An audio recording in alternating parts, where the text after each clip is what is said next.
Hey guys, welcome back to the channel. Kicking off 2023 here, and yes, Ben and DJ are back. They've never actually been gone. There's just some things that happened that I will explain to you now. Sorry it's been so long. What happened was, a lot of the videos that you're seeing are actually content from a few months ago. We do the project, we shoot the time lapse and the narrative, and then we move on to the next project, and like oftentimes like a month later, DJ will come back and shoot all the B-roll, and then he takes that stuff, takes it off of his SD cards, uploads it to his computer and sends it to our editor, and then they go on his desk and he edits them, and finally the final video gets uploaded to YouTube. So by the time you're seeing it, it could be 3 months since it was shot.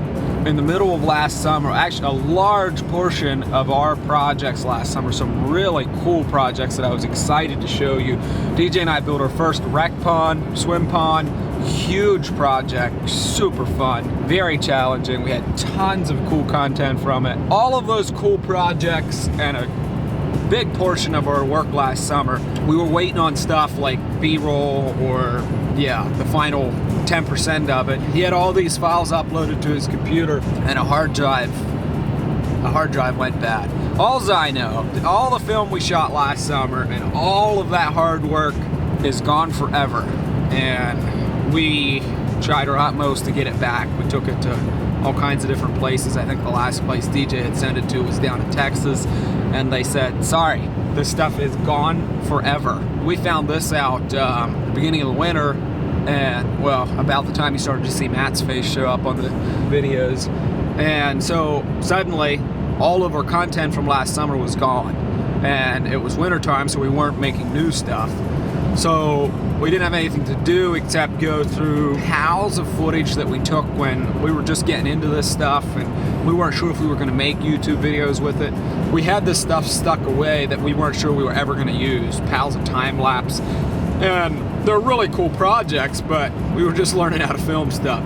So we dug into our archives and started making videos out of that. I think our editor did a good job with what he had to work with, but so that's what you've been seeing.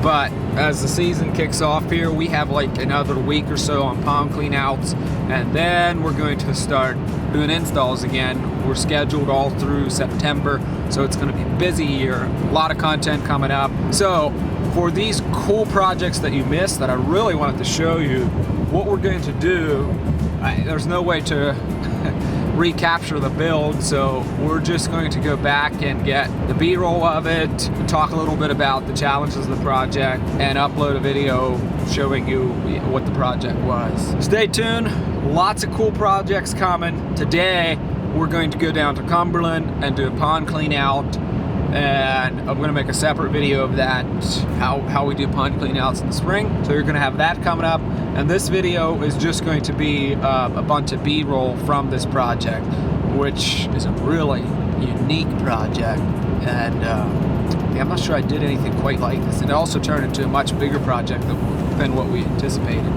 Initially it was like a 10-foot pondless that we ended up adding the koi pond, and there's a really cool fountain feature on it, and we also did a lot of Black Hills flagstone patio and some natural stone steps there, so it turned into a really big project.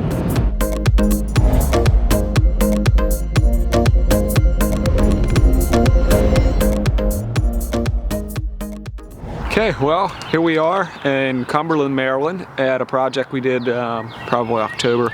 When we got here, this entire area was kind of like it's just gravel, a little bit like what this driveway is.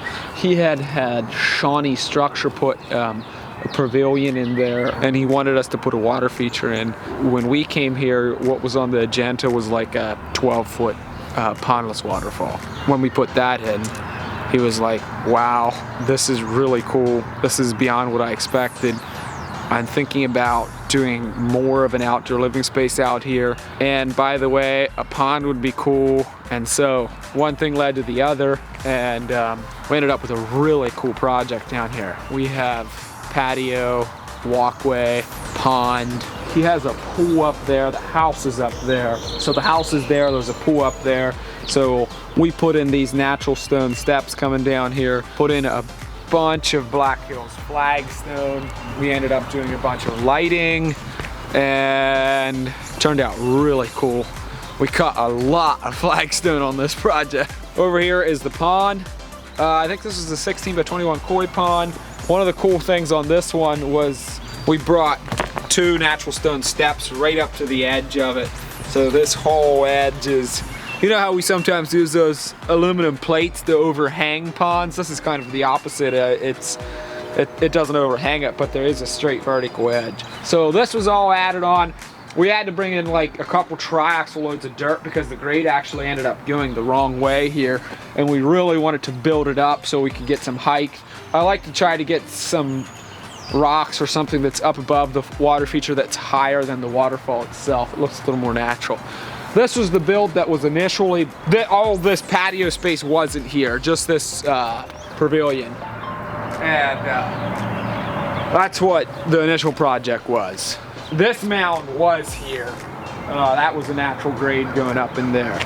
So we did manage to keep all the B-roll that Deej shot late last year from this, so you just won't get to see it go in. Turned out to be a very nice space, and they spend a lot of time out here firing there. We did put in the stamped concrete that's there. Cut to the B-roll.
In addition to the whole outdoor living space down here, this gentleman had, years ago, when he built his house, he had a person put in a water feature, and somewhere what was built and what he had envisioned were 2 completely different things.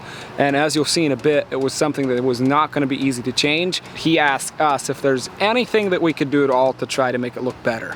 And so Derek brainstormed for a while, and he came up with this phenomenal feature. This is very unique. It's not something that we typically build. I wouldn't sell something like this new, but I think we took what we had and made it a much prettier space. Let's go check it out.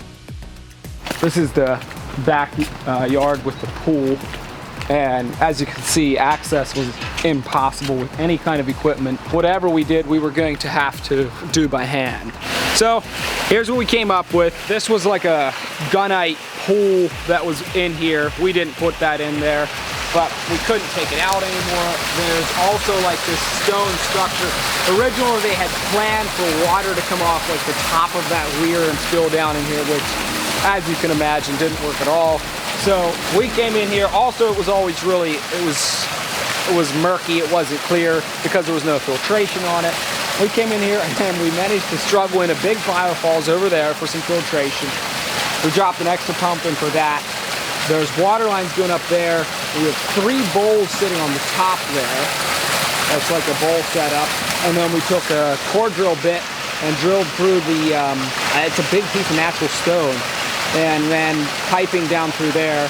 So that 3rd bowl on the bottom has a hole drilled through it. So water spills into there, and then it comes down through and fills these.